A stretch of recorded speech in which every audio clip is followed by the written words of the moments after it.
Hello and welcome everyone to मेरा Bharat show. मैं दिनेश पवार आप सभी दर्शकों का बहुत बहुत स्वागत करता हूँ।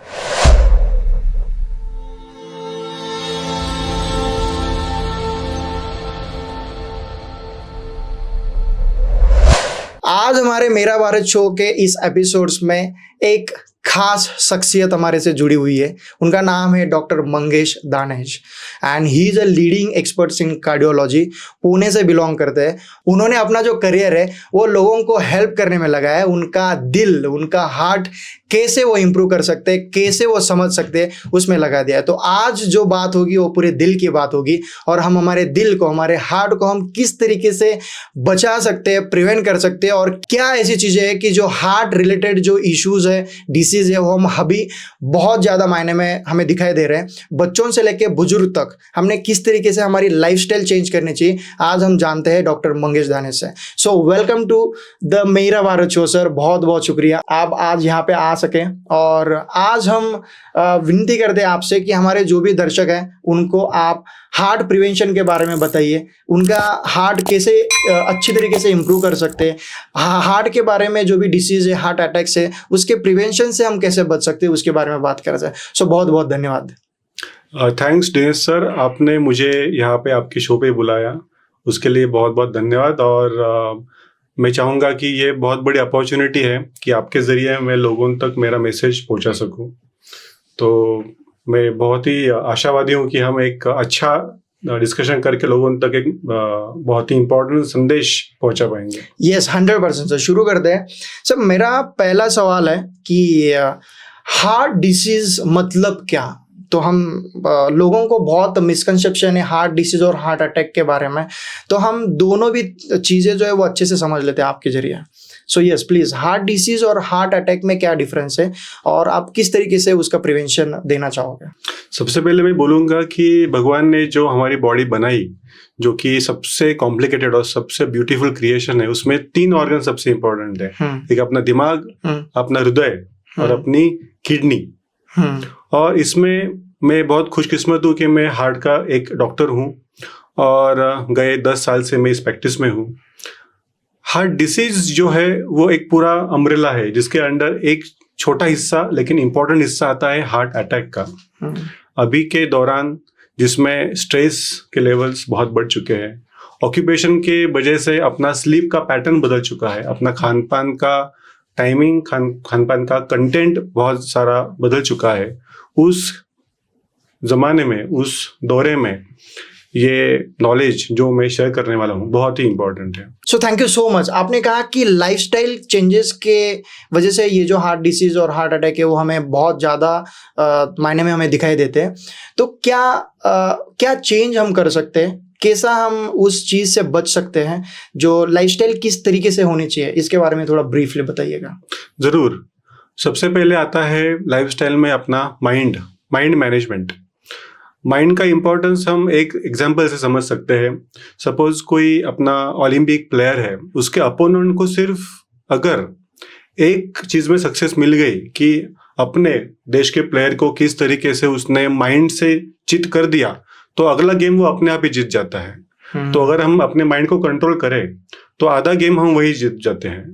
तो वैसे ही स्ट्रेस मैनेजमेंट में अपना माइंड कैसे हम कंट्रोल कर सकते हैं और उसको अपने ऊपर हावी न होने देके और उस माइंड को हम कैसे जीते, वो बहुत इंपॉर्टेंट है। दूसरा आता है अपने लाइफस्टाइल में अपनी स्लीप, अपनी नींद।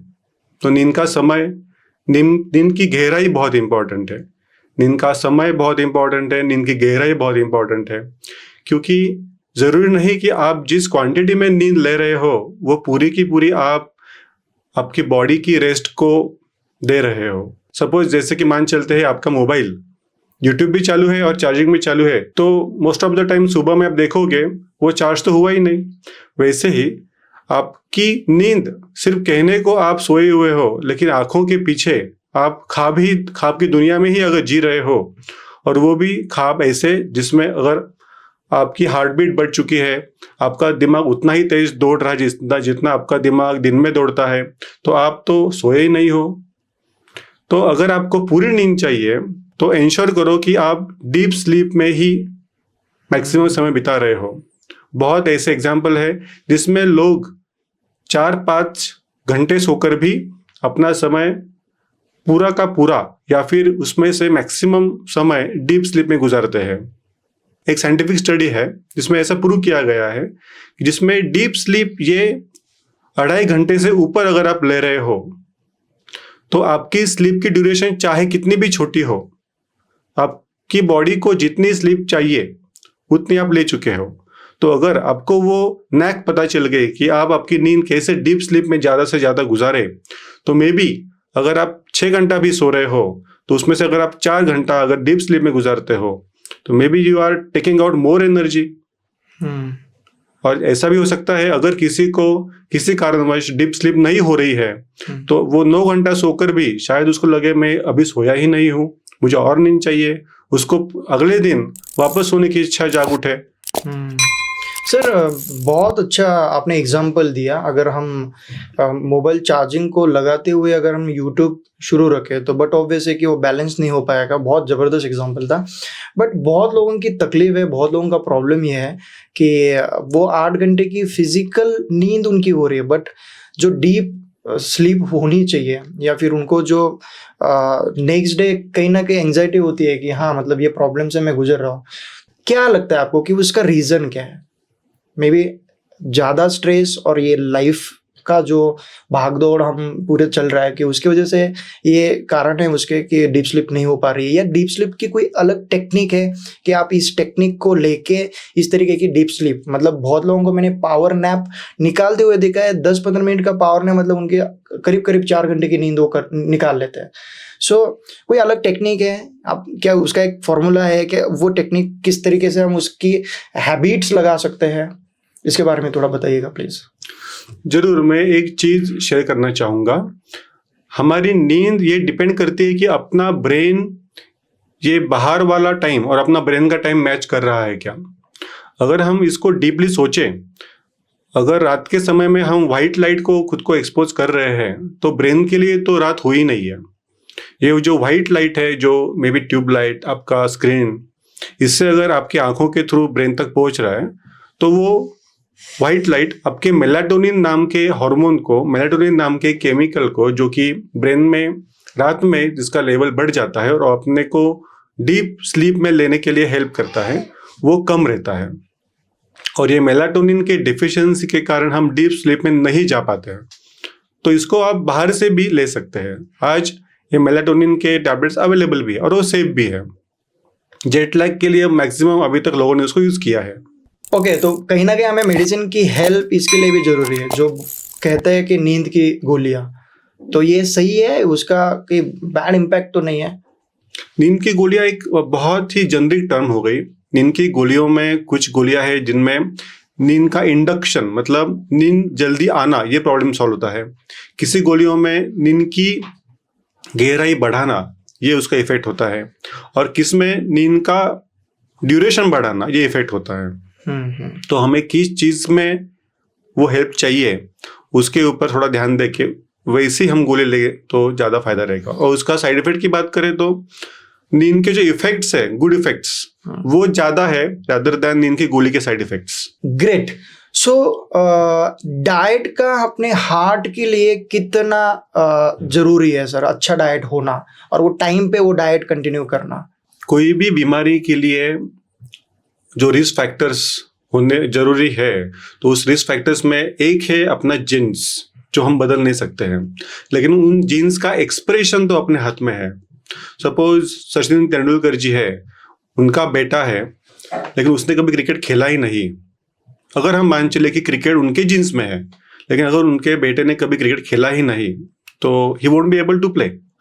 सो सिमिलरली, अगर फैमिली में डायबिटीज है, फैमिली में हार्ट अटैक है, फैमिली में बीपी है, तो अगर वो जीन्स होकर भी अगर हमने पहले से ही उसके ऊपर काम करना शुरू कर दिया, जैसे कि एक डाइट है, दूसरा है एक्सरसाइज, दूसरा है आपका physical activity apart from exercise, तो शायद हम उन जीन्स को मैक्सिमम ड्यूरेशन के लिए सप्रेस भी कर पाए। अभी देखा जाए तो ये diet is a very broad topic, और इस डाइट में हमारे ही आयुर्वेद में बहुत कुछ बोला भी गया है।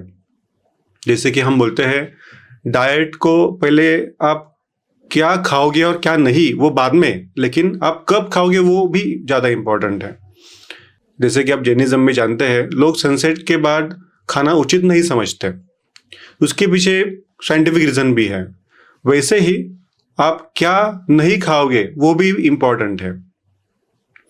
आप कितना खाओगे, आप किस में खाना बनाओगे और क्या चीज़ आप नहीं खाओगे, ये सब कुछ मायने रखता है। ओके, सो डाइट में आपने जैसे कहा कि ये ब्रॉड टॉपिक है, लेकिन हमने डाइट कब और किस मात्रा में खाना चाहिए ये भी उतना इम्पोर्टेंट है। बराबर है। ओके, ये तो हो गया सर डाइट का, आपने बहुत अच्छे तरीके से बताया। लेकिन कोलेस्ट्रॉल का जो रोल है वो हार्ट डिसीज में कितना निभाता है वो, या कोलेस्ट्रॉल से हम कैसे बच सकते हैं, और वो कोलेस्ट्रॉल किस वजह से ज़्यादा होता है? कोलेस्ट्रॉल ये अपने बॉडी में कुछ इंपॉर्टेंट फंक्शन भी निभाता है। तो कोलेस्ट्रॉल की हम किस कैटेगरी की बात करें वो भी इम्पोर्टेंट है। अगर आप पूरा लिपिड प्रोफाइल पैनल का स्टडी करेंगे तो टोटल कोलेस्ट्रॉल तो उनका सम टोटल हो गया, लेकिन अगर उसकी डिवीजन में जाएंगे तो जो बैड कोलेस्ट्रॉल है, जो गुड कोलेस्ट्रॉल है और जो ट्राइग्लिसराइड नाम का कोलेस्ट्रॉल है, उनके पर्टिकुलर लेवल्स क्या है वो ज़्यादा इंपॉर्टेंट है। अगर वो जो बैड कोलेस्ट्रॉल, इसमें जिसको एलडीएल बोलते हैं, वो अगर बचपन से ही बढ़ने लगा तो उस ब्लड वेसल में धीरे धीरे करके एक तरीके का प्लाक और उसके बाद ब्लॉक होने लगता है। और अगर वो ब्लॉक एक लेवल के आगे जाता है या फिर वो ब्लॉक सडनली कुछ स्ट्रेस के कारण फट जाता है तो उसका रूपांतरण हार्ट अटैक में या एंजाइना में हो सकता है। तो इसलिए कोलेस्ट्रॉल की लेवल कंट्रोल में रखना बहुत ही इंपॉर्टेंट है। हम बैड कोलेस्ट्रॉल से कैसे बच सकते हैं और क्या हम बच सकते हैं? बैड कोलेस्ट्रॉल ये हमारे प्रोफाइल में आता ही है। बैड कोलेस्ट्रॉल की लेवल ब्लड में जितनी है उसका हमारे वर्ल्ड के हार्ट फेडरेशन ने जो गाइडलाइन तय किया है उसके हिसाब से हर डिसीज में वो अलग अलग दिया गया है। तो जिसको एस्टेब्लिश हार्ट डिसीज है उसको तो अभी बोलते हैं कि 50 मिलीग्राम पर डेसीलीटर से नीचे एलडीएल का लेवल होना चाहिए। पहले की जो हम बोलते थे कि 100 के नीचे होना चाहिए था। तो ये लेवल जो 50 के नीचे चाहिए, ये गाइडलाइन किसी और के लिए जिसको अब तक हार्ट अटैक नहीं आ चुका उसके लिए लेस देन 100 है। अब ये बैड कोलेस्ट्रॉल कम करने के लिए हम दो चीज़ों में उसको बांट सकते हैं। आपको ये जान के बहुत आश्चर्य होगा, हम 80% ऑफ बैड कोलेस्ट्रॉल ये हम खुद बनाते हैं। सिर्फ 20% ही बैड कोलेस्ट्रॉल हम हमारे खाने से एब्सॉर्ब करते हैं, और वो भी उस खाने से जो कि शुगर रिच है। आपको सुनकर ये अगेन आश्चर्य होगा, हमारे खाने में जो फैट है उससे नहीं, बट जो शुगर है वो शुगर का जितना जल्दी स्पाइक होगा, जितना जल्दी वो एब्सॉर्प्शन होगा, वो डिसाइड करेगा कि उसका कन्वर्जन हमारे बैड कोलेस्ट्रॉल में कितना होगा। तो नेचुरली जो स्टार्च आपका कॉम्प्लेक्स स्टार्च है, जैसे कि सलाद हो गया या फिर जो ब्राउन राइस या फिर जो फाइबर रिच सब्जियां हो गई, उसके सेवन से आपका ये डाइटरी जो कंपोनेंट है कोलेस्ट्रॉल का वो हम टेक केयर कर सकते हैं, वो हम संभाल सकते हैं। लेकिन जो हम बॉडी में बैड कोलेस्ट्रॉल जो बन रहा है उसका क्या, तो उसके लिए हमें समझना पड़ेगा ये इंसुलिन रेजिस्टेंस क्या है। ये जो इंसुलिन रेजिस्टेंस है तो उसके पीछे एक कारण है सेंट्रल ओबेसिटी, दूसरा कारण है हमारे खाने में ऑक्सीडाइज्ड ऑयल का होना। ये इंसुलिन रेजिस्टेंस पे अगर हम काम करना चाहे तो सबसे पहले हमें काम करना होगा अपने खाने के टाइमिंग पे। ट्राई करो कि आपका खाना आखिरी और पहला इसमें मैक्सिमम अंतर हो, कम से कम 14 घंटा। उससे क्या होगा, उससे आपका इंसुलिन रेजिस्टेंस कम होने में हेल्प होगी। ओह अच्छा, तो फिर इतना सब कुछ जो है वो मैनेज करना है और तभी जाके हम कोलेस्ट्रॉल जो है वो बैड कोलेस्ट्रॉल को कंट्रोल कर सकते हैं। ग्रेट। सो डॉक्टर, मैं नेक्स्ट मेरा क्वेश्चन यही है कि what type of exercise are you recommended for the heart, specially heart patient है, या फिर प्रिवेंशन के लिए कौन सी एक्सरसाइज हमें डेली रूटीन में लानी होगी? A well planned exercise can actually help you reverse your many diseases, including obesity and also including heart disease also. Actually, आप मान चलिए एक बड़ा सा रूम है और उस रूम में बहुत छोटा सा टेबल है, तो आपके लिए वो टेबल दिखने में अभी रिलेटिवली छोटा हो गया। अभी उस छोटे टेबल को मैं छोटे से रूम में लेके जाऊंगा, अब उस छोटे रूम में वो टेबल तो बड़ा हो गया, बराबर है। वैसे ही अपने वेसल्स अपने सेडेंटरी बैठे हुए लाइफस्टाइल के कारण अगर छोटे हो गए हैं, मेरा कहने का मतलब ये नहीं कि वो परमानेंटली छोटे हो गए हैं, लेकिन उनका लचीलापन कम हो गया है। अगर आप रेगुलरली एक्सरसाइज करोगे तो आपका वेसल का साइज बढ़ भी सकता है, जिसको पॉजिटिव रीमॉडलिंग बोलते हैं। तो वही ब्लॉक जो पहले रिलेटिवली क्रिटिकल के लेवल पे था, शायद अभी वो एक्सरसाइज करने के बाद एक अच्छे से स्टैमिना अचीव करने के बाद वही ब्लॉक आपका बॉर्डरलाइन लेवल पे भी आ जाए। ऐसा देखा भी गया है बहुत बार कि क्रिटिकल ब्लॉक्स किसी कारणवश पेशेंट ने आगे की प्रोसीजर नहीं की, जैसे कि एंजियोप्लास्टी बाईपास नहीं की, मे बी उसकी इच्छा नहीं थी, पैसे नहीं थे, या उनको नॉलेज नहीं था, और उसने एक्सरसाइज अच्छे से किया, तो वही ब्लॉक वो वेसल साइज अच्छे से डेवलप होने के बाद उनका एक में वो मल्टीपल वेसल्स में एक अच्छा सा पैरेलल कनेक्शंस डेवलप होने के बाद वो जो क्रिटिकल ब्लॉक था जो कि 90% था वो 70% भी हो सकता है। ये रिलेटिविटी की बात है और यहाँ पे कोई फिक्स्ड प्रोपोर्शन नहीं है। अभी हम मान चले कि कोई बच्चा है या फिर कोई 15-20 साल का कॉलेज गोइंग स्टूडेंट है, या फिर कोई 25-30 साल का कोई जॉब गोइंग पर्सन है, तो उनमें ये पैरेलल चैनल्स कम रहेंगे। वही आपकी एज जैसे बढ़ती जाएंगी और जैसे आपका एक्टिविटी बढ़ेगा, ये दोनों चीज़ें इंपॉर्टेंट है, आपका एज और आपकी एक्टिविटी दोनों अगर ज़्यादा बढ़ने लगेगी तो ये पैरेलल चैनल्स भी बढ़ने लगेंगे। ये डिपेंड करते हैं कि केमिकल पे, उसको बोलते हैं नाइट्रस ऑक्साइड। तो नाइट्रस ऑक्साइड की लेवल अगर बॉडी में अच्छी है तो ये पैरेलल चैनल्स आपके ज़्यादा से ज़्यादा डेवलप रहेंगे और वो एक दूसरे में ब्लड के फ्लो को अलाउ करेंगे। अगर किसी 25 या 30 साल के पर्सन को अटैक आता है तो उसका होने वाला जो असर है हार्ट पे वो मैक्सिमम कठिन रहेगा, शायद उसमें उसकी मौत भी हो सकती है। लेकिन उसी सिवियरिटी का अटैक बुजुर्ग में आता है तो शायद उसको इम्पैक्ट होगा भी नहीं, क्योंकि उसमें पैरेलल चैनल्स डेवलप हो चुके हैं। ओके सर, आपने एंजियोप्लास्टी और एंजियोग्राफी की बात की। आज के इस एडवांस टेक्नोलॉजी में कार्डियोलॉजी से रिलेटेड कुछ ऐसी चीज़ आई है कि जहाँ से हमारा अभी का काम बहुत अच्छा हुआ है या फिर वो फास्ट हुआ है। जस्ट लाइक स्टेंट हम डालते हैं और ये परसेंटेज जो डॉक्टर्स डिस्क्राइब करते हैं कि 70% ब्लॉकेज, 80%, 90%, तो हाउ इट इज़ मेजर्स कि वो ब्लॉकेजेस इस तरीके से उसको मेजर किया जाता है और साइमल्टेनियसली एक साथ ही 3 या 4 ब्लॉकेजेस दिखाए जाते हैं। तो और अभी की जो टेक्नोलॉजी आई है वो आपको किस तरीके से हेल्प कर रही है? हमारे हार्ट में जो ब्लॉकेजेस रहते हैं उनका परसेंटेज ये बहुत ही सब्जेक्टिव होता है। किसी एक कार्डियोलॉजिस्ट को अगर वो 70-80% लग रहा है तो किसी दूसरे कार्डियोलॉजिस्ट को वो शायद 50-60% भी लग सकता है। तो ये सब्जेक्टिविटी को निकालने के लिए हमने ऑब्जेक्टिव कुछ तरीके ढूंढे।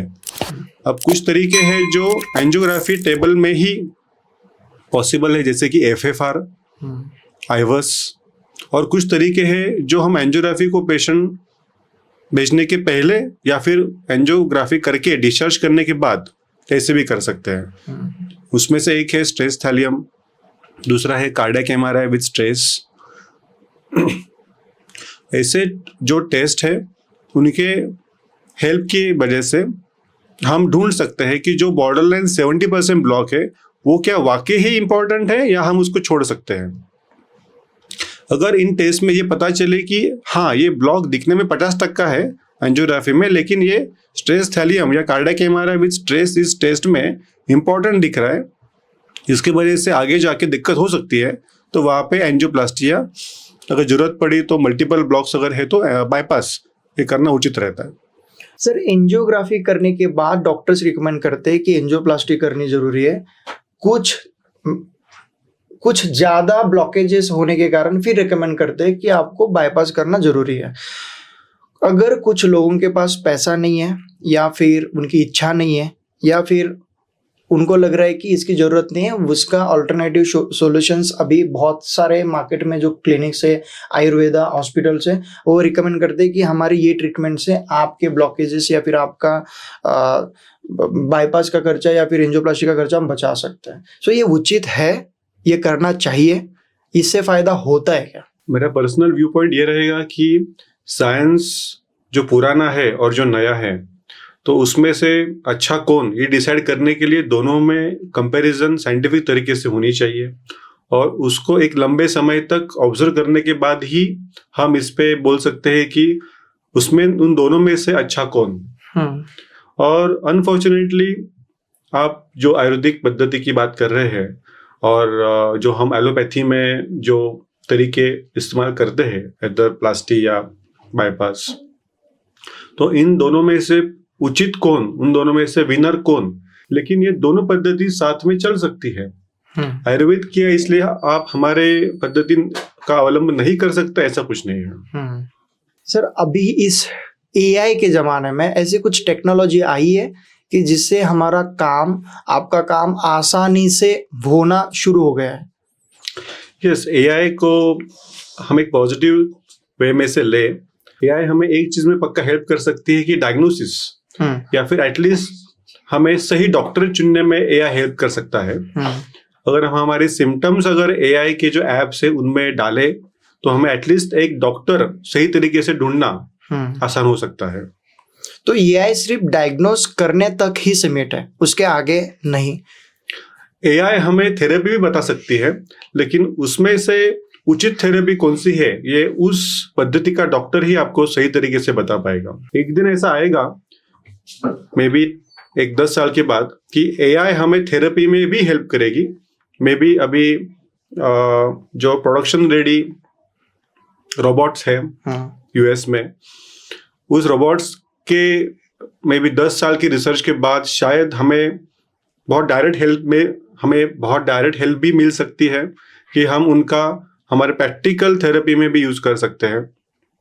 जैसे कि आज लैप्रोस्कोपी जैसे सर्जरी में रोबोट्स के यूज हो रहे हैं, नी रिप्लेसमेंट या फिर स्पाइन सर्जरीज में भी रोबोटिक यूज हो रहे हैं, और इवन एंजियोप्लास्टी के दौरान भी रोबोटिक कैथलैब्स आज यूज हो रही है। भारत में भी कुछ जगहों पे ऐसी रोबोटिक कैथलैब्स है, लेकिन उनके पीछे आज भी ह्यूमन माइंड ही काम करता है।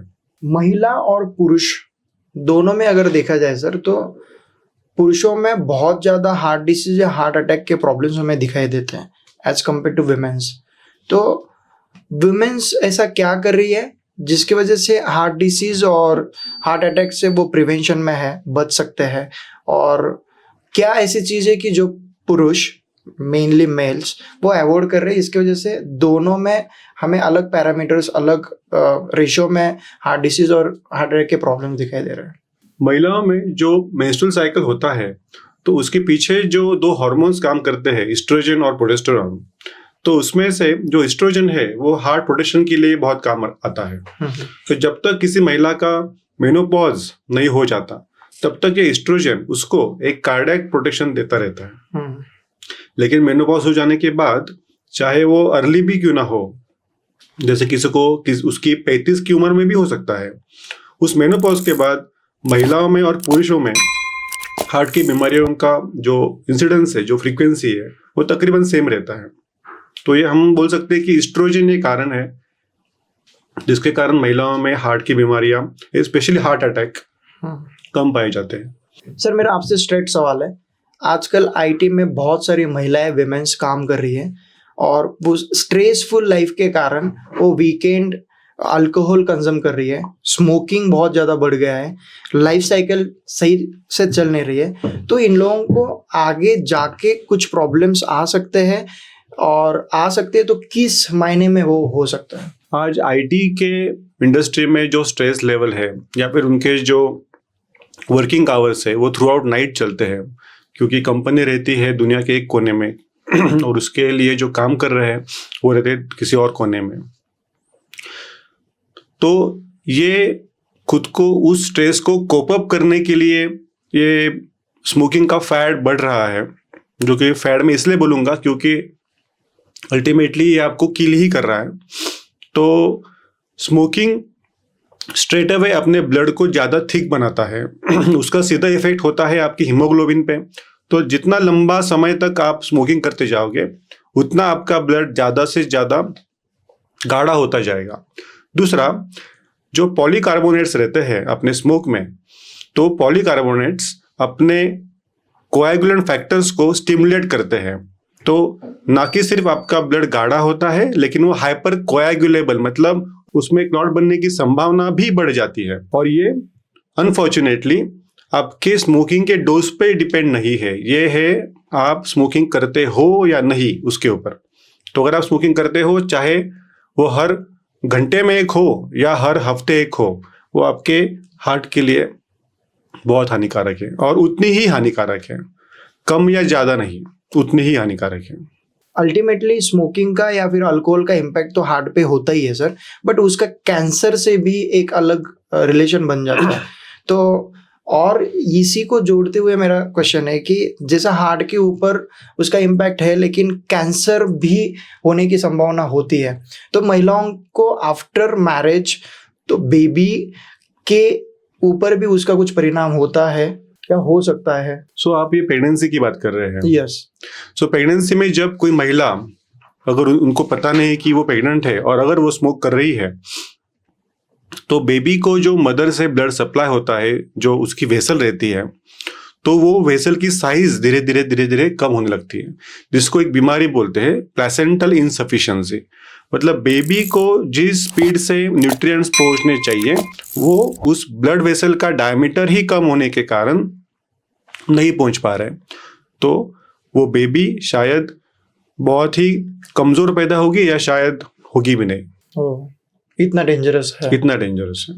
सो सर, अगर फैमिली हिस्ट्री में जेनेटिक हार्ट डिसीज का अगर प्रॉब्लम है, तो उससे हम कैसे बच सकते हैं? जेनेटिकल फैक्टर्स में 3 चीजें इंपॉर्टेंट हैं, जैसे कि कोलेस्ट्रॉल की लेवल, होमोसिस्टिन के लेवल और लाइपोप्रोटीन ए इसके लेवल। इसमें से 2 के सोल्यूशन हमें मिल चुके हैं, जैसे कि कोलेस्ट्रॉल की गोली से हम कोलेस्ट्रॉल कम कर सकते हैं, होमोसिस्टिन कम करने के लिए भी दवाइयाँ हैं, लेकिन लाइपोप्रोटीन ए को कम करने के लिए अभी तक हमारे पास मार्केट में दवाई नहीं, लेकिन पाइपलाइन में जरूर है। अभी 3 साल के अंदर हमें वो अवेलेबल हो भी जाएगी। तो हम वो जेनेटिक प्रॉब्लम से बच सकते हैं, बट फिलहाल उसका कोई भी ऑप्शन नहीं है या फिर ऑल्टरनेटिव नहीं है। जेनेटिक फैक्टर्स को हम मॉडिफाई जरूर कर सकते हैं, जैसे कि मैंने बोला, आप जेनेटिक हिस्ट्री को आपके इन्वायरमेंटल फैक्टर्स से सप्रेस भी कर सकते हैं। अगर आपको टेंडेंसी है हार्ट अटैक की, तो पहले से ही अपने लाइफस्टाइल को ठीक करके आप आपके बैड जीन्स को सप्रेस रख सकते हैं। What is the relationship in between the mental health disorder like depression, anxiety, or maybe heart disease, heart problem? अगर किसी को स्ट्रेस है या हाइपर एक्टिविटी डिसऑर्डर है, तो उस पर्सन को हाइपरटेंशन बहुत कॉमन होगा, और ये हाइपरटेंशन अल्टीमेटली आपके ब्रेन, रेटाइना, हार्ट और किडनी को जरूर अफेक्ट करेगा। ये एक दिन की बीमारी नहीं है, वो सालों की बीमारी है, वो बिल्टअप होने जाने वाली बीमारी है। वो आपके ऑर्गन्स को भी डैमेज एक दिन में नहीं करती है, वो क्रॉनिकली डैमेज करती है। तो अगर आप किसी बीमारी का शिकार हो, तो शायद आपके पास समय है, अगर आपने सही रिवर्सल मेजर्स किए, तो शायद बिना गोली के भी आप खुद को रिवर्स कर पाओ और होने वाला डैमेज भी रोक पाओ। वही किसी को अगर डिप्रेसिव डिसऑर्डर है, किसी को अगर इंसोम्निया है, जो कि एक मेंटल बीमारी हम बोल सकते हैं, तो उसके पीछे एक कारण जो अभी उभर के आ रहा है कोविड के बाद, वो है अपने सबके इंटेस्टाइनल ट्रैक्ट में जो माइक्रोब बोलते हैं, जिसको माइक्रोबायोम भी बोल सकते हैं, वो हमने कोविड में हमारे एग्जैक्ट नॉलेज ना होने के कारण कि इस वायरस को कैसे डील किया जाए, उसको कैसे रोका जाए, तो हमने तकरीबन हर तरह के एंटीबायोटिक, हर तरह के एंटीवायरल दिए, और उसके साथ साथ हमने जो वैक्सीन यूज किए, जो कि लाइव वैक्सीन थे, जिसमें कोविड वायरस था, हालांकि वो एटीन्यूएटेड था, वीक किया गया था, लेकिन लाइव वायरस था। उस वैक्सीन के चलते पता नहीं उस एंटीबायोटिक की वजह से या फिर उस एटीन्यूएटेड कोविड वायरस की वजह से हमारे जो माइक्रोबायोम थे उसके ऊपर एक असर हुआ, और वो माइक्रोबायोम भी हमें लूज करना पड़ा। और उस माइक्रोबायोम का हमारे हेल्थ के ऊपर बहुत ही गहरा असर होता है। अगर वो माइक्रोबायोम हेल्दी साइड पे है तो हमारे आचार, हमारे विचार, हमारा सेटिस्फैक्शन की लेवल, उन सब में एक परिवर्तन आ सकता है। वही अगर किसी को उल्टा एंग्जाइटी डिसऑर्डर है या फिर एक डिप्रेसिव डिसऑर्डर है तो उसका माइक्रोबायोम हमें एक निगेटिव साइड पे दिखेगा। So, what are the early signs of heart disease or heart attack, sir? उससे हम कैसे बच सकते हैं? कोई भी बीमारी शुरू से ही सतह पे नहीं होती, उसकी शुरुआत, उसकी जड़ बहुत डीप होती है। तो हम ब्लड टेस्ट के द्वारा या फिर कुछ हार्ट के प्रोवोकेटिव टेस्ट के द्वारा हम हार्ट की बीमारियों को सहज तरीके से पहले ही ढूंढ सकते हैं, इसके पहले कि वो आपको बुरी तरीके से डैमेज कर दे। सर, ऐसे कौन से सिम्टम्स है जो हम घर पे हमें नजर आते हैं बट उसको हम इग्नोर नहीं कर सकते, वो जेन्युइन प्रॉब्लम हो सकता है? तो क्या क्या चीजें जो हमने देखनी चाहिए और अगर वो दिखाई दे रहे तो वो डायरेक्टली कनेक्ट है हार्ट सिम्टम्स है? हमारा हार्ट का ऑर्गन इतना इम्पोर्टेंट है कि अगर वो कुछ मिनट के लिए भी अगर रुक जाए तो पूरी बॉडी का और स्पेशली ब्रेन का ब्लड सप्लाई रुक जाएगा। और हमारा ब्रेन 10 सेकंड अगर ब्लड ना पहुंचे तो परमानेंटली डैमेज भी हो सकता है। इसलिए हार्ट के सिम्टम को नजरअंदाज ना करना ही उचित है।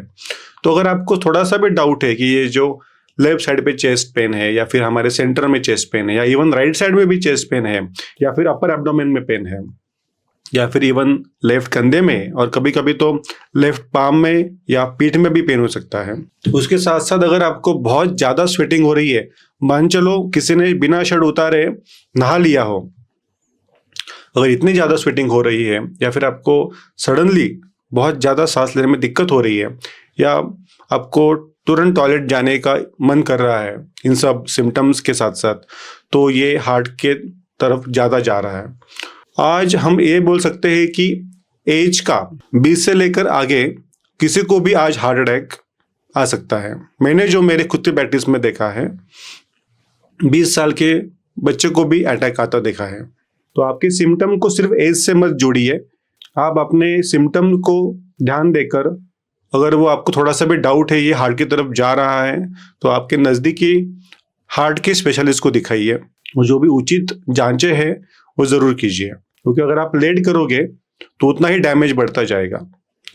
एक टर्म है गोल्डन आवर करके, जिसमें अगर आप हार्ट की ट्रीटमेंट शुरू करते हो तो आपका पूरा हार्ट का डैमेज रिवर्स हो सकता है।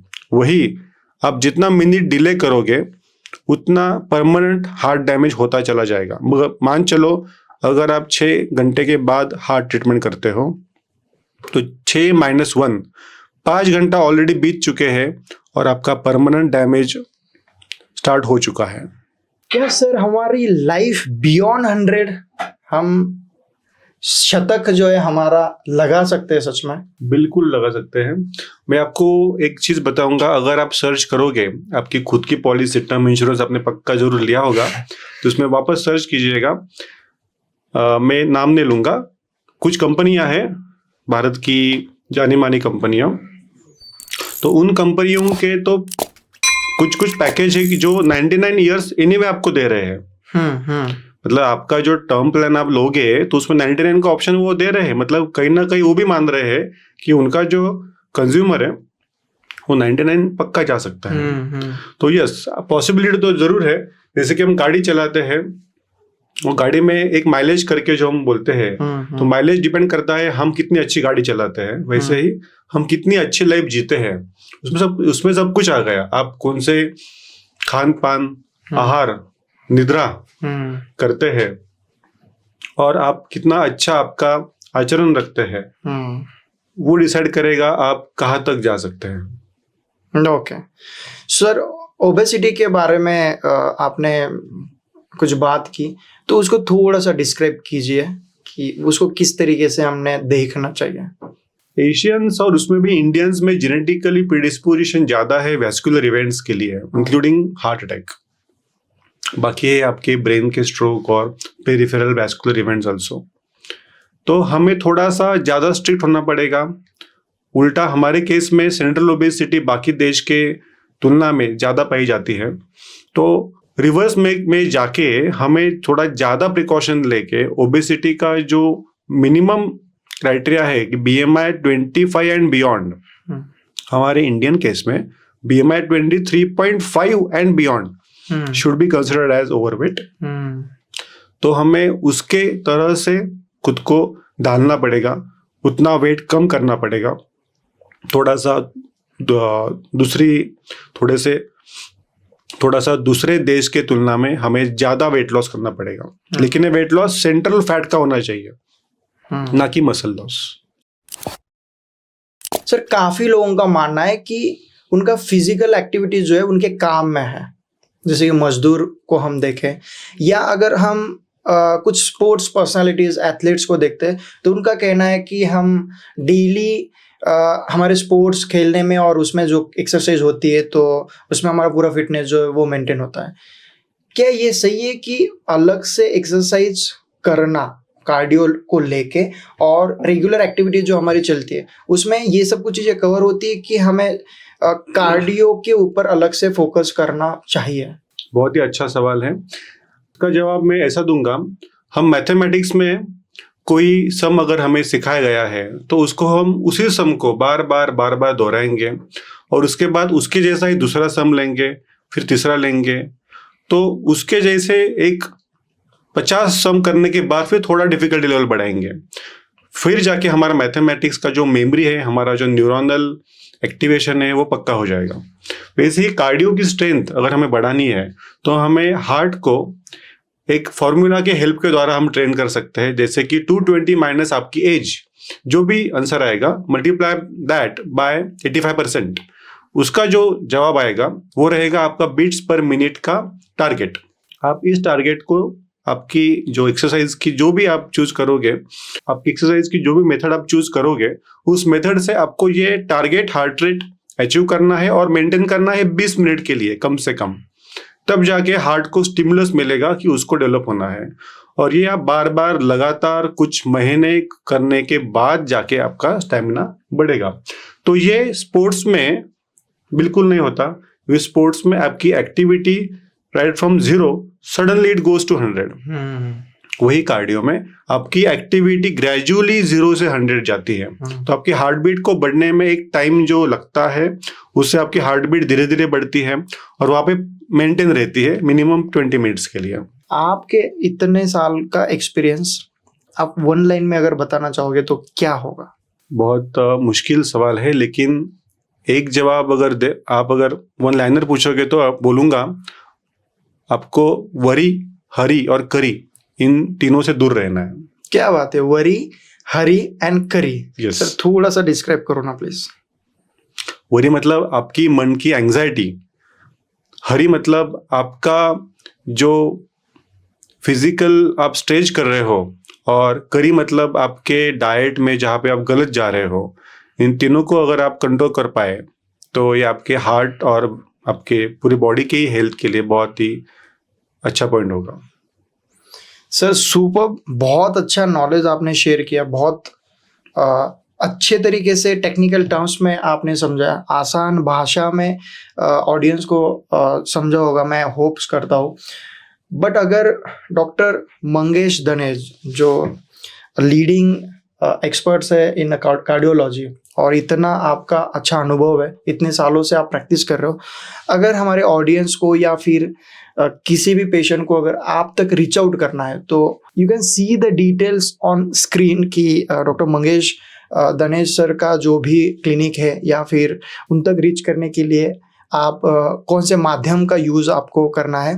बट एक आपकी तरफ से हमें जानना है सर कि आपका क्लिनिक कहाँ पे है और कितने सालों से आप प्रैक्टिस में हो और किस तरीके का रिजल्ट आपने अभी तक अपने पेशेंट को दिया हुआ है। यस, मैं गए 1 दशक से पुणे में सेवा दे रहा हूँ और with God's help I am able to serve many people जिन्होंने होप छोड़ दिए थे, जिनको मैंने हार्ट के हर एक डिसीज से उनको बाहर निकाला है और आज वो अच्छी जिंदगी जी रहे हैं। So thank you so much doctor Mangesh sir. और आप ऐसे ही सेवा जो है वो जनता के लिए देते रहिए। और हमने ऑलरेडी डिटेल शेयर करी हुई है। आपके परिवार में, आपके दोस्तों में, आपके एरिया समाज में, आपके गांव शहर से कोई भी अगर हार्ट डिसीज से जूझ रहा है तो आई विल रिकमेंड कि आप डॉक्टर मंगेश सर से मिलिए, उनकी सलाह लीजिए और उस बीमारी से बाहर निकले। So doctor Mangesh Danesh sir, बहुत बहुत धन्यवाद, आपने टाइम निकाला और ये बहुत अच्छा पॉडकास्ट जो है हम आज कर पाए। So thank you so much. और नेक्स्ट टाइम बिल्कुल एक हार्ट रिलेटेड ही दूसरे टॉपिक के लिए जरूर मिलेंगे sir. Thank you so much. धन्यवाद। Thank you. दोस्तों, अगर आपको ये पॉडकास्ट अच्छा लगा हो तो प्लीज़ अपने दोस्तों में, अपने परिवार में, अपने गांव के व्हाट्सएप ग्रुप में जरूर शेयर कीजिए। लाइक करो, शेयर करो और सब्सक्राइब करो। Thank you so much.